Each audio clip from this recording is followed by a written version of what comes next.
Hi everyone, it's me Eleanor. It is another event of RCN TSD Party Creation. It is Alexander and Cathy wedding at San Jose, Maslog, Legazpi City, and malapit lang yan dito sa amin since isang barangay lang kami, and yung San Jose ay sa isang sitio lang dito sa barangay Maslog, Legazpi City. Keep on watching para makita nyo yung process ng aming pag-decorate sa wedding reception ng kanilang kasal. Yan yung wedding reception nila or venue nila, and ginawa lang nila yan. Yan yung tinatawag dito sa amin na tulda, and di na sila nagre-rent sa hotel or function halls. Basta sa gilid lang yan ng kanilang bahay.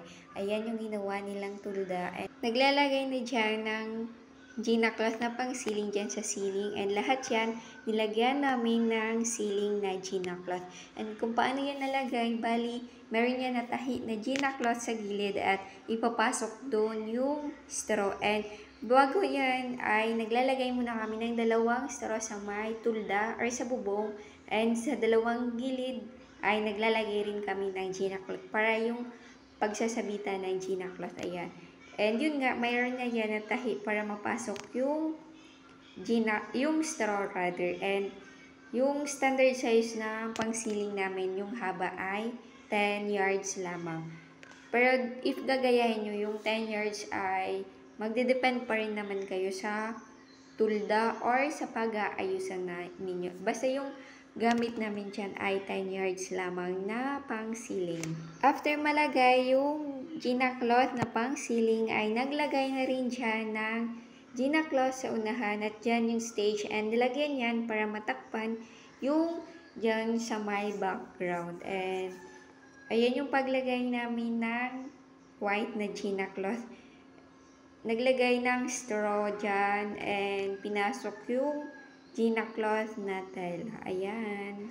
Yung mga poste nga pala ay binabalutan na rin yan ng Gina cloth na white para maganda tingnan sa background. And ayan yung paglagay namin ng mga tela. Bali pinipin yan and pinapaikot muna yan dyan sa kawayan.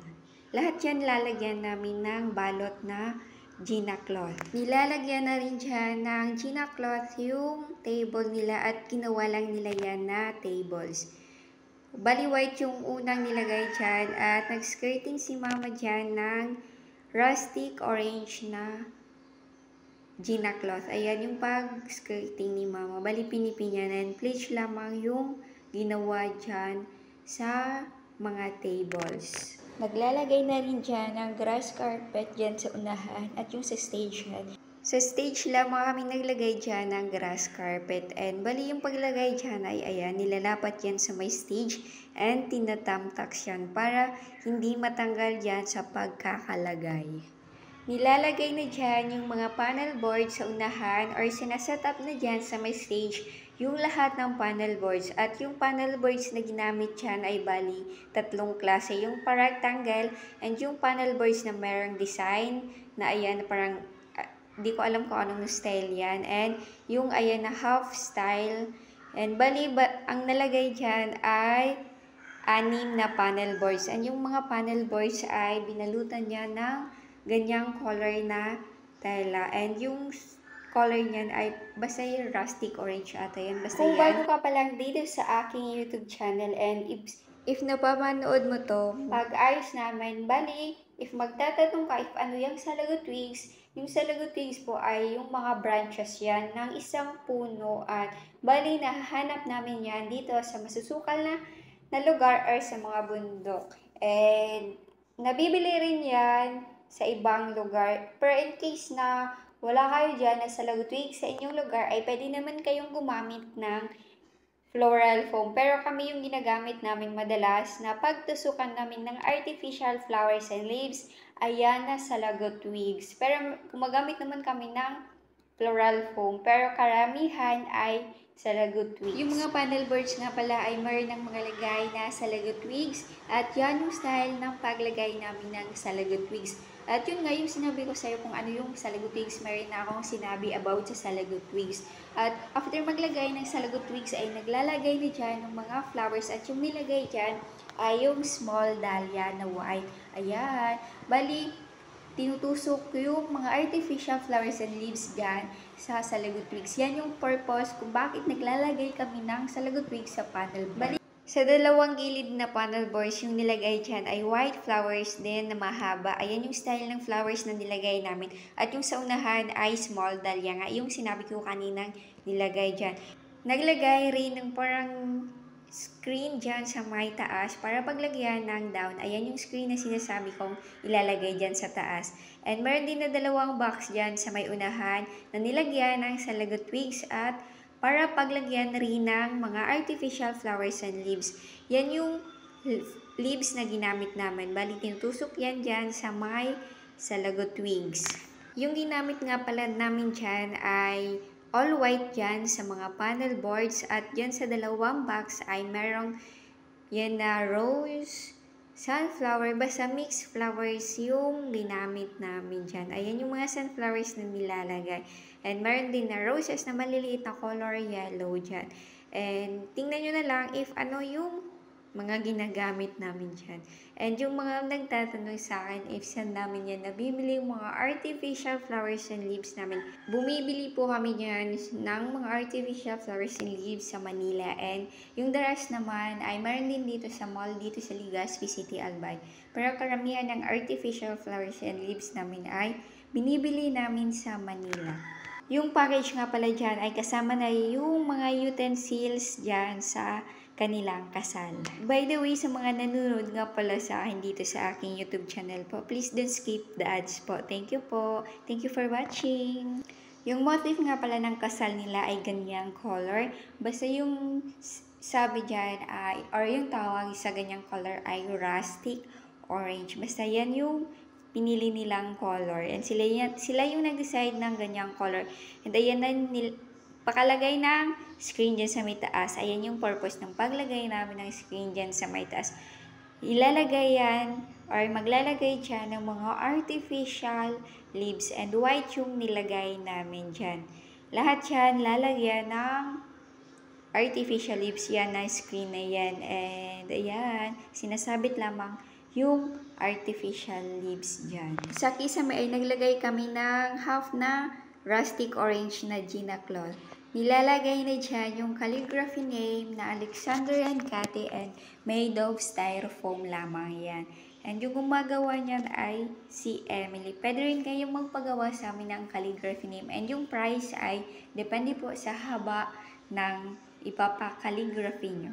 Naglagay pa dyan ng circle na binalutan ng Gina cloth. Ayan yung style ng pag-decorate namin. Basta naglalagay pa dyan ng bilog-bilog.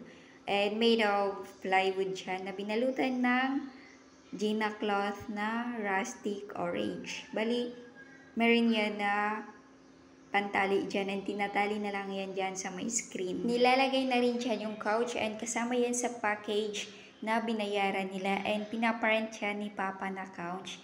Depende sa location yung price. Basta yung range niyan ay nasa 2.5 yung pagparent ng couch namin. And yes, sa amin po yan na couch. And yun nga, sinasabi ko na pinaparent yan namin. And sa mga taga-Albay na nanonood sa akin, kindly DM our Facebook page if mayroon kayong inquiries sa pagpa-decorate or pag-rent ng couch namin. After ng ilang oras ng pag-aayos ay ayan na yung naging setup ng RCN TSD Party Creation sa kanilang occasion. Makikita nyo naman sa aking video yung before and after ng aming inayusan dyan. Kayo nang humusga if ano yung naging result or outcome ng pag-decorate ng RCN TSD Party Creation. Pinakita ko naman yung before and after ng venue nila. Basta, ayun nila. And kayo na mamusga if ano talaga yung naging result ng aming pag-decorate dyan. Another proof na naman ng inayusan na event ng RCN TSD Party Creation. To our client, thank you so much for trusting RCN TSD Party Creation. Kami yung napili nyo mag-decorate or mag-setup sa inyong special occasion. Kaya thank you so much po. RCN TSD Party Creation ay nag-decorate kami in any occasion like birthdays, wedding, anniversaries, And yung sa mga stage like sa graduation sa school and sa pageant. RCN TSD Party Creation, if nagandahan nyo yung mga result ng aming pag-decorate and interested kayong magpa-decor sa amin, ay you can send a DM sa aming Facebook page, RCN TSD Party Creation. Our location is Legazpi City, Albay, at sa mga taga-Albay dyan na nanonood sa akin dito sa YouTube channel ko ay ano pang hinahantay nyo, magpa-decorate na kayo sa RCN TSD Party Creation. Sa mga nag-a-ask nga pala dito sa aking YouTube channel ko or sa mga nagko-comment sa video ko na if meron daw kami Manila, Davao, mga ganyan sa Mindanao, dito lang po kami sa Legazpi Albay, around Albay lang po kami nag-decorate and wala po kami dyan. And dito lang po sa Legazpi City Albay kasi meron pong nag-a-ask sa akin if meron daw sa Pasig kasi one time meron sa akin na nag-message request sa Facebook ko dahil napanood niya daw ito sa YouTube ko and nagandahan siya. And sad to say, wala kami around Manila and naghihinayang siya kasi gusto niya kami yung mag-decorate sa amin or gusto niya magpaayos sa amin. Basta yun, around Albay lang po kami nag-decorate na rin po kami sa Sorsogon. Nakaabot na rin po kami ng Sorsogon City po. Thank you so much nga pala sa mga nag-reach out sa akin sa Facebook and dito sa YouTube ko and nagagandahan sila sa pag-decorate namin. Kaya thank you so much po. RCN TSD Party Creation, we create and you celebrate. So yun lang for today's video. Thank you for watching and please don't forget to subscribe on my YouTube channel for more videos. Thank you po!